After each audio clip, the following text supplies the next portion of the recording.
स्वागत है दोस्तों मेरे YouTube channel UGC net JRF Hindi में।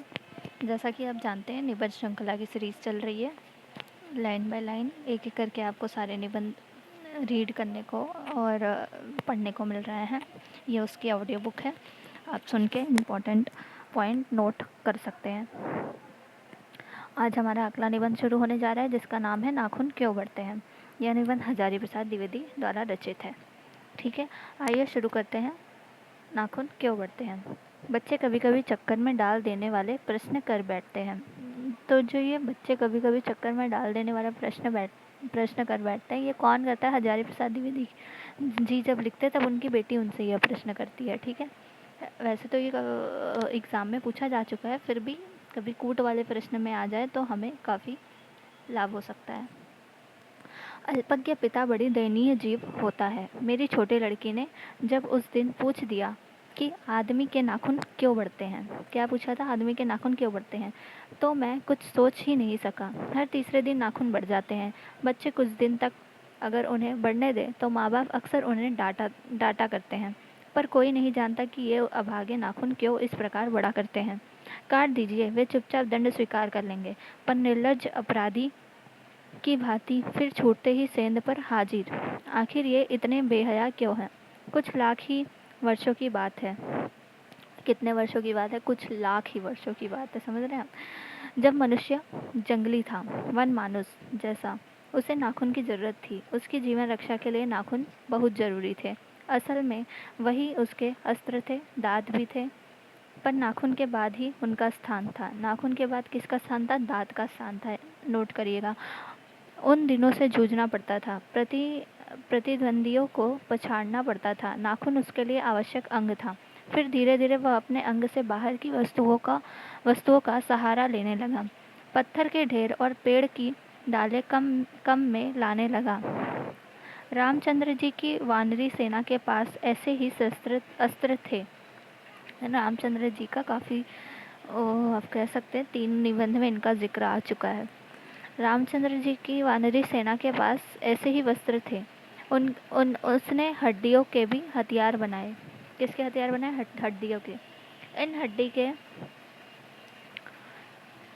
इन हड्डी के हथियारों में सबसे मजबूत और सबसे ऐतिहासिक था देवताओं के राजा का वज्र। सबसे मजबूत और सबसे ऐतिहासिक क्या था? राजा का वज्र था, देवताओं के राजा का वज्र, जो दधीची मुनि की हड्डियों से बना था। राजाओं का वज्र किससे बना था? दधीची मुनि की हड्डियों से। मनुष्य और आगे बढ़ा, उसने धातु के हथियार बनाए। देखा, पहले नाखून, फिर दांत, फिर धातु के हथियार बने। ठीक है, जिनके पास लोहे के शस्त्र और अस्त्र थे वे विजयी हुए, और देवताओं के राजा तक को मनुष्यों के राजा से इसलिए सहायता लेनी पड़ती थी कि मनुष्यों के राजा के पास लोहे के अस्त्र थे। असुरों के पास अनेक विद्याएं थी, पर लोहे के अस्त्र नहीं थे, शायद घोड़े भी नहीं थे। आर्यों के पास ये दोनों चीज़ें थी। किसके पास? लोहे के अस्त्र और धातु के हथियार थे। आर्यों के पास दोनों चीज़ें थी। ठीक है, आर्य विजयी हुए। फिर इतिहास अपनी गति से बढ़ता गया। नाग हारे, संपूर्ण हारे, यक्ष हारे, गंधर्व हारे, असुर हारे, राक्षस हारे। लोहे के अस्त्रों ने बाजी मार ली। किसने बाजी मारी आखिर में? लोहे के अस्त्रों ने। इतिहास आगे बढ़ा। पलीते वाली बंदूकों ने, कारतूसों ने, तोपों ने, बर्मों ने, बम वर्षक वायुमानों ने इतिहास को किस कीचड़ भरे घाट तक घसीटा है, यह सबको मालूम है। नकदर मनुष्य अब एटम बम पर भरोसा करके आगे की ओर चल पड़ा है, पर उसके नाखून अब भी बढ़ रहे हैं। अब भी प्रकृति मनुष्य को उसके भीतर वाले अस्त्र से वंचित नहीं कर रही है। अब भी वह याद दिला देती है कि तुम्हारे नाखून को बुलाया नहीं जा सकता। तुम वही लाख वर्ष पहले की दंतावलंबी जीव हो, पशु के साथ एक ही सतह पर विचारने वाले और चरने वाले। ततः किम मैं हैरान होकर सोचता हूँ कि मनुष्य आज अपने बच्चों को नाखून न काटने के लिए डांटता है। किसी दिन कुछ थोड़े लाख वर्ष पूर्व वह अपने बच्चों को नाखून नष्ट करने पर डांटता रहा होगा। लेकिन प्रकृति है कि वह अब भी नाखून को जिलाए जा रही है, और मनुष्य है कि वह अब भी उसे काटे जा रहा है। वे कमबख्त रोज बढ़ते हैं क्योंकि वे अंधे हैं, नहीं जानते कि मनुष्य को इससे कोटि कोटि गुना शक्तिशाली अस्त्र मिल चुका है। मुझे ऐसा लगता है कि मनुष्य अब नाखून को नहीं चाहता, उसके भीतर बर्बर युग का कोई अवशेष रह जाए। यह उसे असहाय है, लेकिन यह कैसे कहूँ? नाखून काटने से क्या होता है? मनुष्य की बर्बरता घटी कहाँ है? वह तो बढ़ती जा रही है। मनुष्य के इतिहास में हिरोशिमा का हत्याकांड बार बार थोड़े ही हुआ है। यह तो उसका नवीनतम रूप है। मैं मनुष्य के नाखून की ओर देखता हूँ तो कभी कभी निराश हो जाता हूँ। ये उसकी भयंकर पाशवी वृत्ति के जीवन प्रतीक है। यह भी प्रश्न पूछा जा चुका है कि मनुष्य के नाखून किसका प्रतीक है? पाशवी वृत्ति का, भयंकर पाशवी वृत्ति का प्रतीक है। मनुष्य की पशुता को जितनी बार भी काट दो, वह मरना नहीं जानती। कुछ हजार साल पहले लाख की बात हो रही थी, अब 1000 साल पहले की बात हो रही है। मनुष्य के नाखून को सुकुमार विनोदों के लिए उपयोग में लाना शुरू हुआ। किसके लिए? पहले तो सुरक्षा के लिए होता था, अब 1000 साल पहले सुकुमार के विनोदों के लिए लाना शुरू हुआ। ठीक है।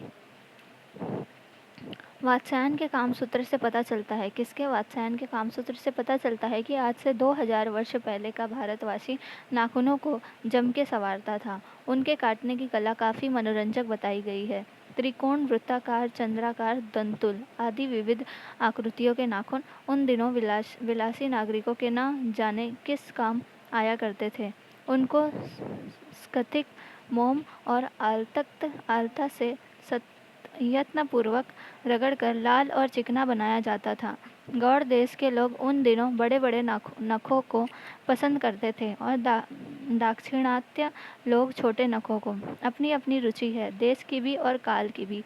लेकिन समस्त अधोगामिनी वृत्तियों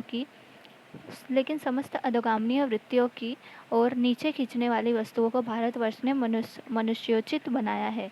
यह बात चाहूँ भी तो नहीं भूल सकता। मानव शरीर का अध्ययन करने वाले प्राणी वैज्ञानियों का निश्चित मत है कि मानव चित्त की भांति मानव शरीर में ही बहुत सी अभ्यासजन्य सहज वृत्तियां रह गई हैं। दीर्घकाल तक उनकी आवश्यकता रही है। इतवे शरीर ने अपने भीतर एक ऐसा गुण पैदा कर लिया है कि वे वृत्तियां अनायास ही और शरीर के अनजान में भी अपने आप काम करती हैं। नाखून का बढ़ना उसमें से एक है, केश का बढ़ना दूसरा है। नाखून का बढ़ना 1, केश का बढ़ना 2, दांत का दोबारा उठना 3 और पलकों का गिरना चौथा। और असल में देखो किसकी बात है? नाखून, केश, दांत और पलक। असल में सहजता वृत्तियाँ अनजान की स्मृतियों को ही कहते हैं। सहज वृत्ति किससे कहते हैं? अनजान की स्मृतियों को ही कहते हैं। हमारी भाषा में भी इसके उदाहरण मिलते हैं। अगर आदमी अपने शरीर की, मन की और वाक की अनायास घटने वाली वृत्तियों के विषय में विचार करे तो उसे अपनी वास्तविक प्रवृत्ति पहचानने में बहुत सहायता मिले। पर कौन सोचता है? सोचना तो क्या, उसे इतना भी पता नहीं चलता कि उसके भीतर नख बढ़ा लेने की जो सहज वृत्ति है वह उसके पशुत्व का प्रमाण है। उन्हें काटने की जो प्रवृत्ति है वह उसकी मनुष्यता की निशानी है। और यद्यपि पशुत्व के चिन्ह उसके भीतर रह गए हैं, पर वह पशुत्व को छोड़ चुका है। पशु बनकर वह आगे नहीं बढ़ सकता। उसे कोई और रास्ता खोजना चाहिए।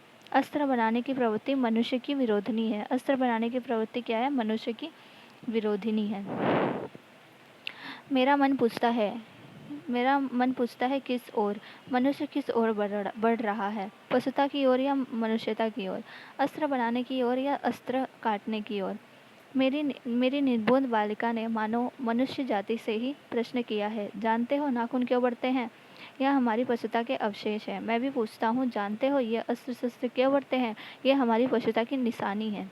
भारतीय भाषाओं में प्रायः ही अंग्रेजी के इंडिपेंडेंस शब्द का समानार्थक शब्द नहीं व्यवहृत होता। 15 अगस्त को जब अंग्रेजी भाषा के पत्र इंडिपेंडेंस की घोषणा कर रहे थे, देसी भाषा के पत्र स्वाधीनता दिवस की चर्चा कर रहे थे। इंडिपेंडेंस का अर्थ है अनधीनता या किसी की अधीनता का अभाव, पर स्वाधीनता शब्द का अर्थ है अपने ही अधीन रहना। अंग्रेजी में कहना हो तो सेल्फ इंडिपेंडेंस कह सकते हैं। मैं कभी कभी सोचता हूँ कि इतने दिनों तक अंग्रेजी की अनुवर्तिता करने के बाद भी भारतवर्ष इंडिपेंडेंस को अधीनता क्यों नहीं कह सका। उसने अपनी आज़ादी के जितने भी नामकरण किए, स्वतंत्रता, स्वराज्य, स्वाधीनता, उन सब में स्व का बंधन अवश्य रखा।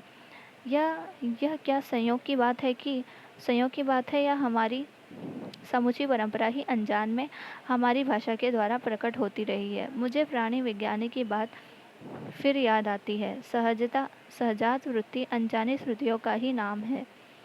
सहजात वृत्ति किसका नाम है? अनजानी श्रुतियों का नाम है। स्वराज होने के बाद स्वभावतः ही हमारे नेता और विचारशील नागरिक सोचने लगे हैं कि इस देश को सच्चे अर्थ में सुखी कैसे बनाया जाए। हमारे देश के लोग पहली बार यह सब सोचने लगे हो, ऐसी बात नहीं है। हमारा इतिहास बहुत पुराना है। हमारे शास्त्रों में इस समस्या को नाना भावों और नाना पहलुओं से विचारा गया है। हम कोई नौसिखिए नहीं हैं जो रातों रात अनजान जंगल में पहुंचाकर आरक्षित छोड़ दिए गए हों। हमारी परंपरा महिमामयी, उत्तराधिकार विपुल और संस्कार उज्ज्वल है। हमारे अनजान में भी ये बातें हमें एक खास दिशा में सोचने की प्रेरणा देती हैं। यह जरूर है कि परिस्थितियां बदल गई हैं, उपकरण नए हो गए हैं और उलझनों की मात्रा भी बहुत बढ़ गई है, पर मूल समस्याएं बहुत अधिक नहीं बदली हैं। भारतीय चित्त जो आज भी अनधीनता के रूप में न सोचकर स्वाधीनता के रूप में सोचता है, वह हमारे दीर्घकालीन संस्कारों का फल है। वह स्व के बंधन को आसानी से नहीं छोड़ सकता।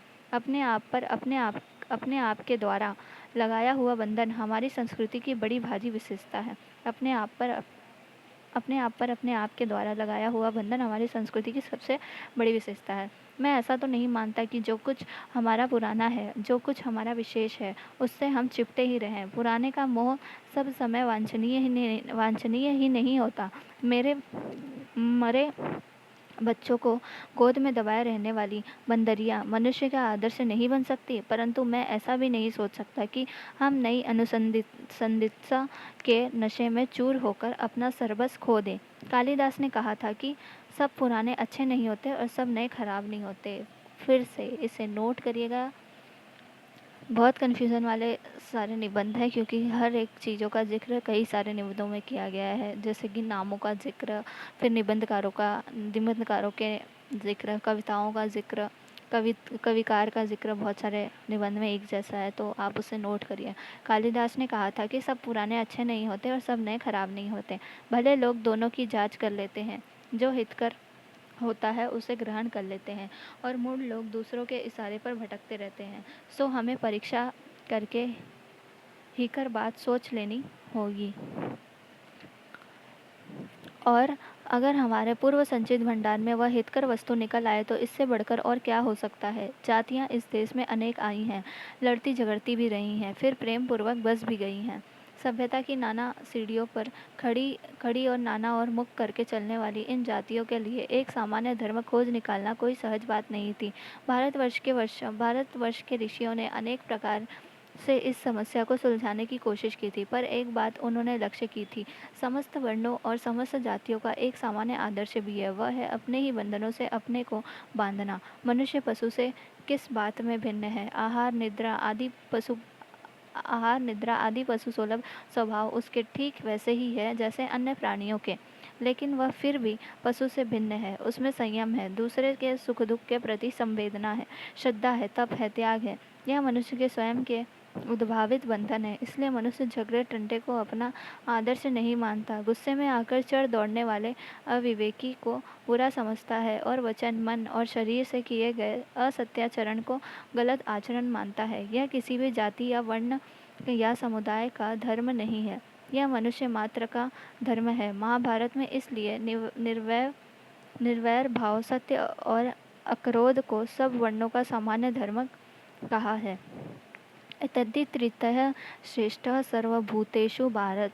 निर्वैरता महाराज, सत्यम क्रोध एव च। अन्यंत्र इसमें निरंतर दानशीलता को भी गिनाया गया है। गौतम ने ठीक ही कहा था, पहले कालिदास और अब गौतम, ठीक है। गौतम ने ठीक ही कहा था कि मनुष्य की मनुष्यता यही है कि वह सबके सुख दुख को सहानुभूति के साथ देखता है। यह आत्मा निर्मित बंधन ही मनुष्य को मनुष्य बनाता है। अहिंसा, सत्य और अक्रोध मूलक धर्म का ही मूल उच्च यही है। मुझे आश्चर्य होता है कि अनजान में भी हमारी भाषा में यह भाव कैसे रह गया है, लेकिन मुझे नाखून के बढ़ने पर आश्चर्य हुआ है। अज्ञान सर्वत्र आदमी को पछाड़ता है और आदमी है कि सदा उससे लोहा लेने को कमर कसे है। मनुष्य को सुख कैसे मिलेगा? बड़े बड़े नेता कहते हैं वस्तुओं की कमी है और मशीन बैठाओ और उत्पादन बढ़ाओ और धन की वृद्धि करो और बाह्य उपकरणों की ताकत बढ़ाओ। एक बूढ़ा कहता था बाहर नहीं भीतर की ओर देखो। बूढ़ा यानी गांधी जी का संदर्भ है यहाँ पे। ठीक है। बाहर नहीं भीतर की ओर देखो। हिंसा को मन से दूर करो, मिथ्या को हटाओ, क्रोध और द्वेष को दूर करो, लोक के लिए कष्ट सहो, आराम की बात मत सोचो, प्रेम की बात सोचो, आत्मतोषण की बात सोचो, काम करने की बात सोचो। उसने कहा प्रेम प्रेम ही बड़ी चीज़ है क्योंकि वह हमारे भीतर है। किसने कहा था? गांधी जी ने। उच्च श्रृंखलता पशु की प्रवृत्ति है, स्व का बंधन मनुष्य का स्वभाव है। बूढ़े की बात अच्छी लगी या नहीं पता नहीं, उसे गोली मार दी गई। आदमी के नाखून बढ़ने की प्रवृत्ति ही हावी हुई। मैं हैरान होकर सोचता हूँ बूढ़े ने कितनी गहराई में बैठकर मनुष्य की वास्तविक चरितार्थ का पता लगाया था। ऐसा कोई दिन आ सकता है जबकि मनुष्य के नाखूनों का बढ़ना बंद हो जाएगा। प्राणी शास्त्रियों को ऐसा अनुमान है कि मनुष्य का आवश्यक अंग उसी प्रकार झड़ जाएगा जिस प्रकार उसी पूछ झड़ गई है, जिस प्रकार उसकी पूछ झड़ गई है। उस दिन मनुष्य की वस्तुता भी लुप्त हो जाएगी। शायद उस दिन वह मरणास्त्रों का प्रयोग भी बंद कर देगा। तब तक इस बात से छोटे बच्चों को परिचित करा देना वांछनीय जान पड़ता है कि नाखून का बढ़ना मनुष्य के भीतर की पशुता की निशानी है और उसे नहीं बढ़ने देना मनुष्य की अपनी इच्छा है, अपना आदर्श है। बृहत्तर जीवन में रोकना मनुष्यत्व का तकाजा है। मनुष्य में जो घृणा है, जो अनायास बिना सिखाए आ जाती है, वह पशुता का घोतक है।